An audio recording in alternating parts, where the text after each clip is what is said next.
classification des médicaments de la douleur par palier, elle est un peu obsolète. La douleur ayant des mécanismes différents, finalement, dire que l'ibuprofène est un palier 1, c'est pas logique quand on pense que le palier 1, il est associé aux douleurs faibles à modérées. Parce que l'ibuprofène, dans le cadre d'une douleur post-traumatique ou dans le cas d'une douleur inflammatoire, ça fait aussi bien que la morphine. Donc dans les recommandations, on rappelle que chez l'enfant, dans la majorité des douleurs, qu'elles soient modérées à sévères, on associe au paracétamol l'ibuprofène, sauf dans le cas des quelques contre-indications qui existent et qui sont rares. Et si ça ne suffit pas, on va passer à un antalgique antinociceptif, donc qu'on appelle parfois les paliers 2 ou 3, ou qu'on peut appeler les opiacés, et là, en fonction de l'âge.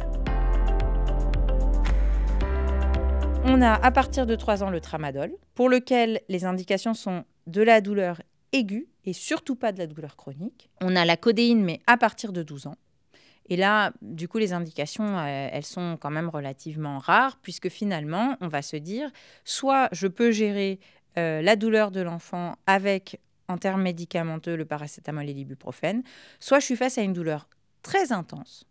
Et dans ce cas-là, on va se poser la question de la morphine directement. On a de la chance parce que depuis 2022, la morphine, elle existe maintenant sous forme de comprimés orodispersibles avec des petits dosages, des dosages à 1 mg et des dosages à 2,5 mg. Ça peut être utile, par exemple, dans le cas d'une gingivostomatite herpétique, hyperalgique, avec un enfant qui ne veut plus du tout manger, ne plus boire, et puis qui est manifestement extrêmement douloureux, qui joue plus, qui reste prostré dans son lit.